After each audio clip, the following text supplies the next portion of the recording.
with Steppe getting it to Ridge. Now backing in Kyle Heatherly on Steppe. Trying to post him up. Free throw line Smith. They swing it back out pass. Left. He'll lob it now. Far corner for Kyle Heatherly. Driving on Steppe. Lost his footing and threw the ball out of bounds. That's going to be Bearcat basketball. Let's see. Hold on. The officials they converse about it, and they're going to call it. It's turned over by IU South Bend. Bearcat basketball.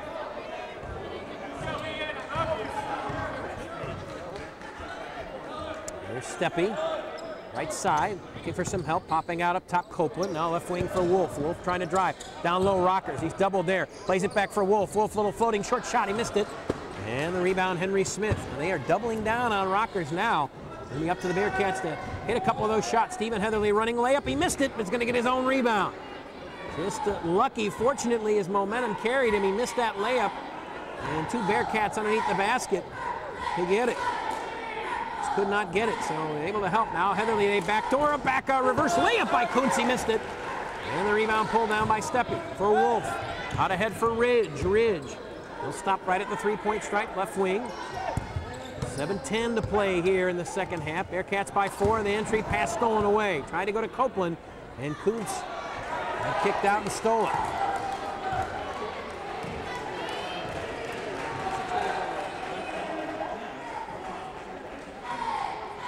16th turnover by the Bearcats here in this game.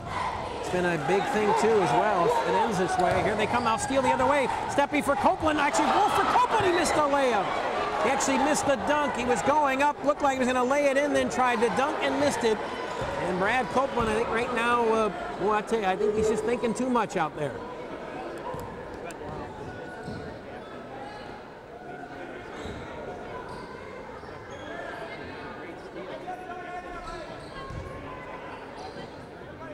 There's Henry Smith for 3. That's an air ball and out of bounds. Ball will go to the Bearcats. Brad Copeland will check out, and Garrett Gaffner will come in. Copeland will pull down the net.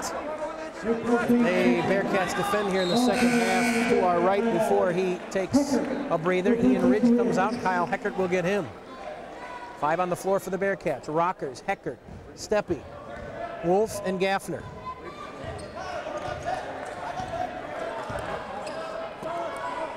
There's Heckert up top for Gaffner. Swings it right wing for Wolff. Wolff back up top. Steppe takes the shot. Now kicks it back for Heckert left wing. Heckert hawked there by Heatherly. Kyle Heatherly now. He gets it back to Heckert. Heckert drops it free underneath for Gaffner and lay it in. Boy, a little floating shot. Not really a layup, but a little sort of half little force hook. I thought he almost moved his feet, and Gaffner off a nice feed from Heckert. He has 5. Yeah, let's go, White. Let's go.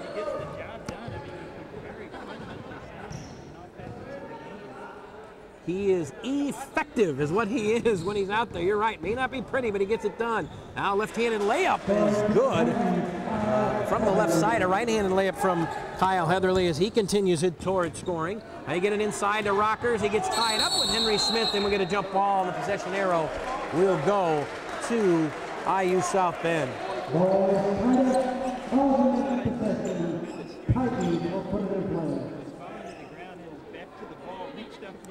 With his free arm and was strong enough to tie that up against the 2 hands of Smith.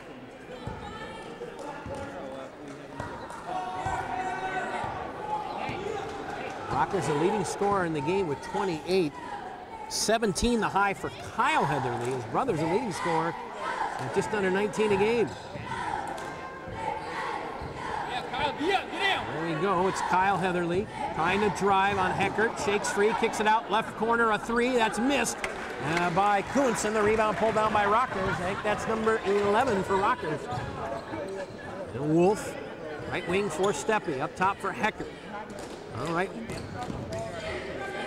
There's Steppe. Hawk there as he picked up his dribble. Has to play it for Wolff. Wolff looking for Steppe. And their guards have really pushing the 3 guards of the Bearcats out further away from the three-point strike. Now Heckert up top, 10 to shoot. Looking for help. Goes back door for Wolff. Wolff underneath the pass for Rockers off his hands and out of bounds. Boy, you could tell, you just sense when Andy was going to the basket, the defense collapsed. I thought he was going to dish it out to Rockers and just went off Rockers' hand. It would have been an easy layup. 18 turnovers now for the Bearcats. 57-53, Bearcats the lead. Henry Smith up top right side for a three-point stripe. He drives, now kicks it far left corner for Kuntz. He'll swing it back out. Kyle Heatherly up top right side, clears out, driving, cutting in, floats it off the glass. No good, and the rebound by Wolff. Had a step on Heckert, but floated it off too hard. Here comes Steppe driving in the paint. Rockers underneath, reverse layup is no good, but he drew the foul.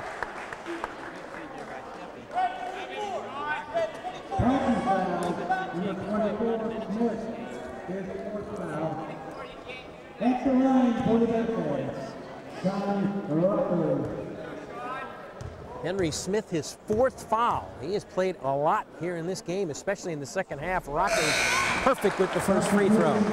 He's only missed one free throw tonight, right? If I'm not mistaken, that was on that, trying to convert that three-point play that Copeland rebounded and was able to score and get a three-point play of his own. Rockers second for number 30, right through. Sean Rockers on fire. 15 in the first half, 15 in the second half. He has 30.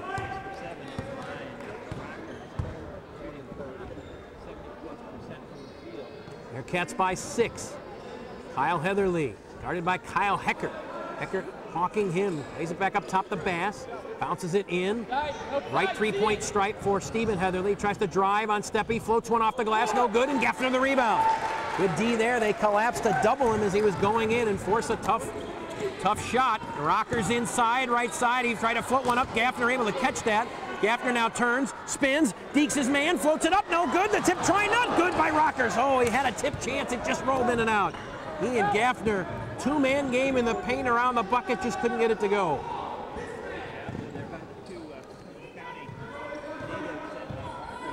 Shooter shot, shooter! Shooter!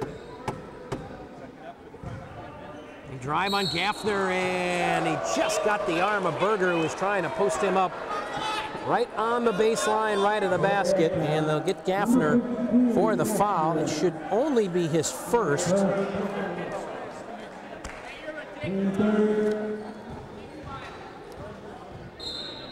Yeah, didn't get him in the act of shooting. They throw it in, far left corner now for Kyle Heatherly, driving on Heckert. His shot is blocked away! Rockers with the block. Kyle Heckert, a great save, and the fourth block by Sean Rockers. He's doing it all tonight.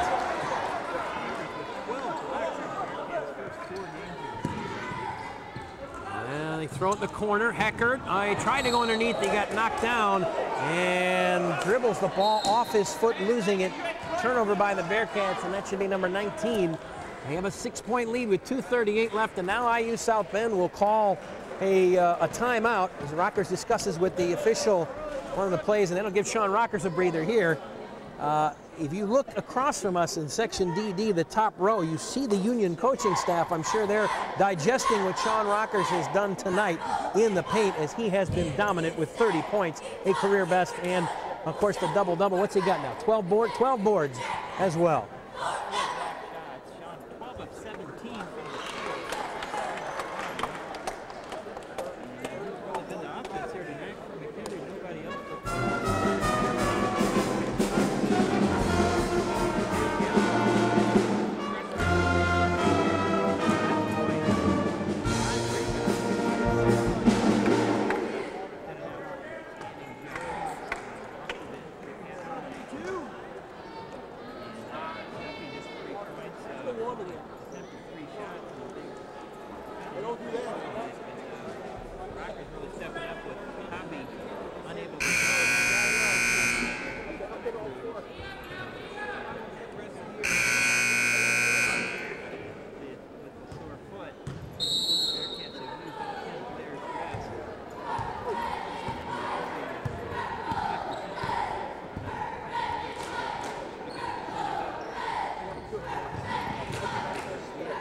Court set for the Titans.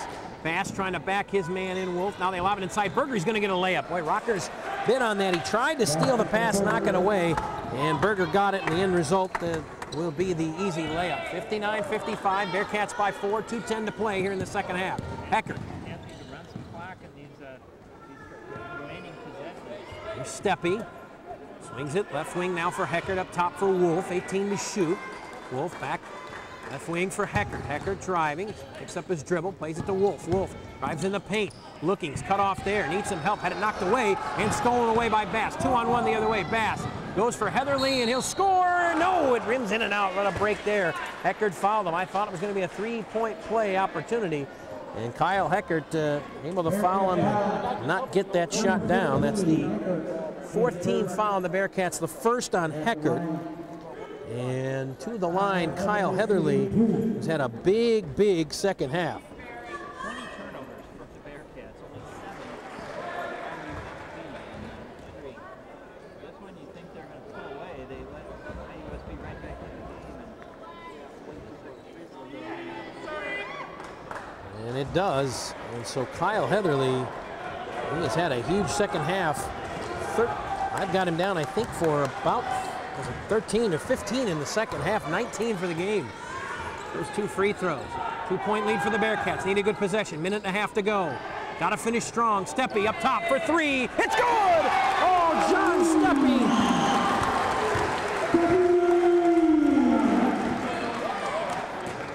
Here's Kuntz. Back up top for Bass. Bounce pass for Stephen Heatherly. Trying to post up Steppe. Going to drive left side. Get cut off. Steppe cut him off and block the shot. Block the shot, and now we get a whistle, and it's knocked out of bounds. Last touch by Steppe. He stayed with him, didn't bite on the fake, and when Heatherly went into him, Steppe just tied him right up.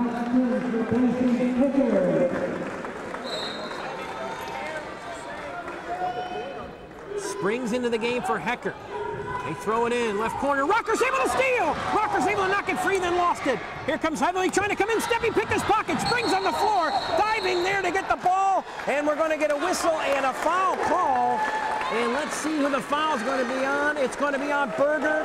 Great hustle by Springs and Steppe to force that turnover.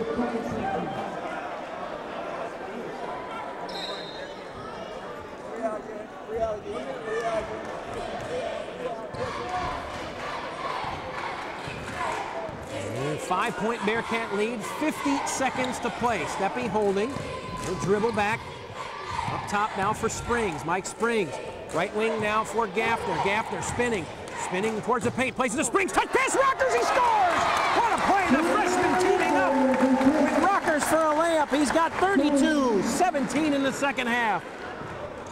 34 seconds to go, Bearcats by 7. Floating shot, Kuntz, no good, rebound Rockers, and that's fitting, he gets it. Bounce pass out for Springs. Springs running. Springs now will back it out. Right wing for Wolff. He gets tied up and fouled, and it'll be a 1-and-1 situation for the Bearcats, and Andy Wolff to the line with 22.8 to go.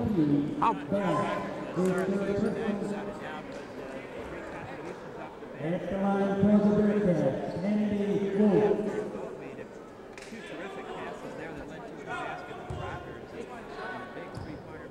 One and a bonus. They knew he was the guy they needed to stop with Javier. He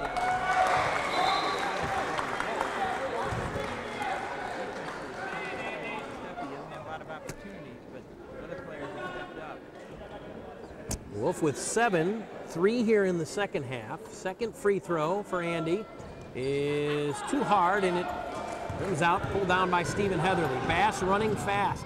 Kicks it out, Kuntz left wing for 3. That one's going to be an air ball. Rebound, knocked down and saved there by Wolff to Springs. Springs going to dribble it out. Springs across the timeline. He'll play it to Gaffner. Gaffner will hold it back to Springs, and that's going to do it. The Bearcats, what a gutsy effort tonight.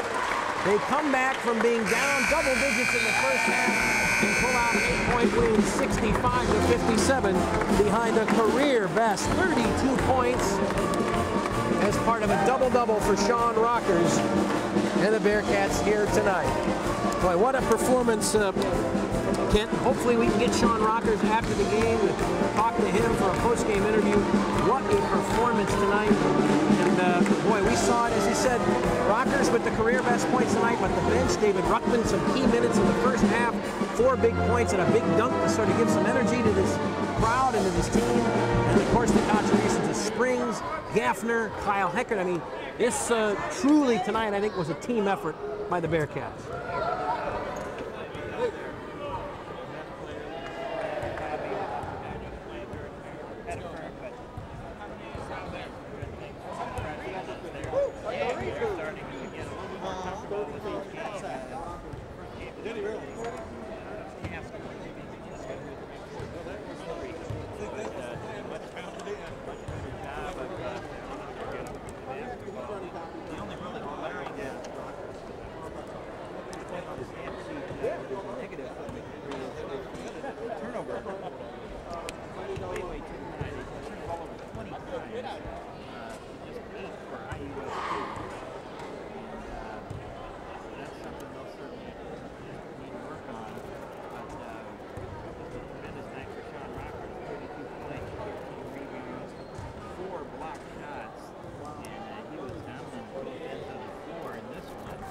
Well, that's also 6 of 7 from the foul line too. Again, you look at it, the Bearcats are only 13 of 20 as a team, but 6 of 7 from the foul line. But well, you said it, he put them on his back, especially in the first half.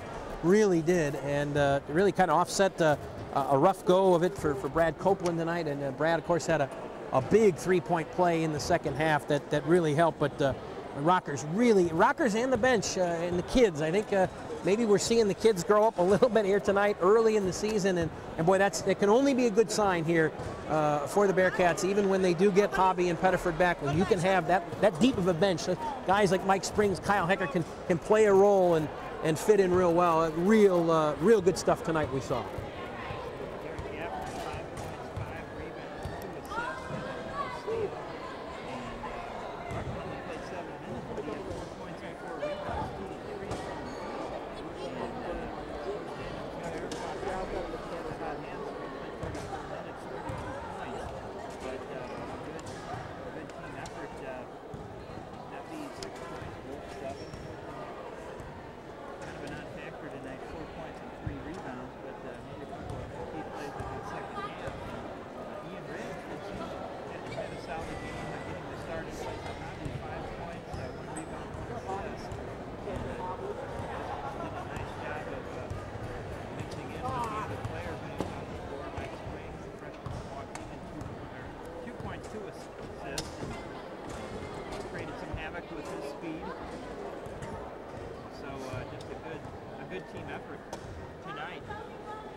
Well, you know, we talked about Stephen Heatherly, their leading scorer, 18.3 a game, 47% from three-point range. How about the defense the Bearcats did on him? Hold him to 3 of 12 from the field, 1 of 4 from three-point range. He only had 7 points, 5 rebounds total for the game, and all 7 came in the first half. Now, his brother Kyle Heatherly, he actually had a solid game, had 20 points. He came in averaging just under 10 a game, so he doubled that up. But they really shut him down. Again, continuing to defend the three-point stripe very well. They hold him to 2 for 9. And again, just pound them inside. Yeah, the Bearcats 2 for 7 from three-point range, so both teams made 25 field goals, 2 three-pointers. McKendree, though, with a huge advantage at the foul line, 13 for 20, and IUSB just 5 of 7. So the Bearcats kind of turned the tables on what happened to them a week ago when Lindenwood shot 28 for 35 at the foul line, and McKendree 13 for 20.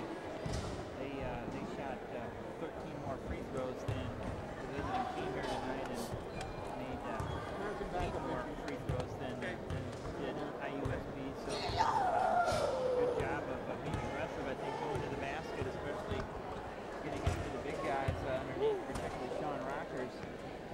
Hold up. A lot of good things coming out of this one. But it's good to see them bounce back after a very tough loss in their home opener just 2 nights ago.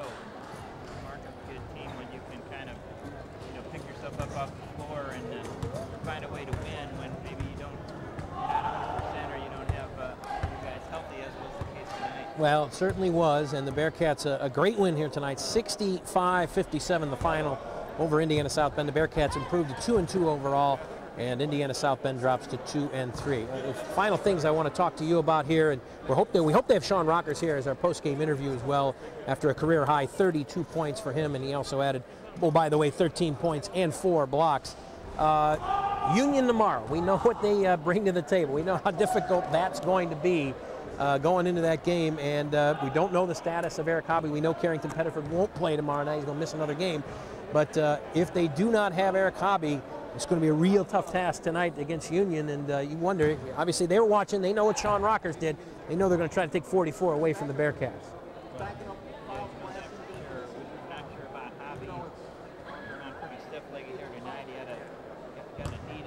Had a lot of swelling, and so hopefully they can get him some treatment, and with another night to rest, he at least can come off the bench and do a little bit tomorrow. But Union, team that was very similar to McKendree last year, the record's almost identical. Both teams went to the national tournament, were seeded royally high. Union, just like McKendree, upset in the paper game, 3-point loss. They did lose Greg Trevelyan, who was their All-American and leading scorer from last year's team. They also lost their leading rebounder and their leading assist guy from last year, but they have their leading three-point shooter back, and at least I think 7 players that saw minutes in last year's team, and they're very well coached. They play in a tough conference down there in Tennessee. They actually have won more games than any college in the state of Tennessee over the past 13 years, and there's some good programs down there, including the University of Tennessee and others. So Murray State, you know, Murray State's in Kentucky, but other good teams down there. And Tennessee basketball is very, very strong. The Union University ladies team is the defending national champion. Right. So that's going to be a good game. The two teams, I think, match up pretty well. I hope Hobby can get in there and kind of get back in the swing a little bit tomorrow. But if not, we're just going to have to do the best with what we've got as we did tonight. And it was a good chance for some other players to get more minutes than they normally would have with Hobby out and Carrington Pettiford out. And so that's only going to help you later in the season. Well, you know, and the situation too as well, just in knowing some of these injuries, with that thigh contusion that he has, you know as well as I do, Kent, is, you know, maybe if Hobby does go, if he starts, it's probably a situation where maybe they try to play him early on, because if he sits down, he cools down, he's probably done for the half. So it might be a chance of maybe managing him, seeing if he can go anywhere from 6 to 10 minutes, 12 minutes, see how he feels in the flow of the game, and then maybe you rest him a few minutes the second half, try to get him loosened up at the half and bring him back, because it's one of those things where that type of injury where if it cools down, it's probably not a good thing. You don't get back in there.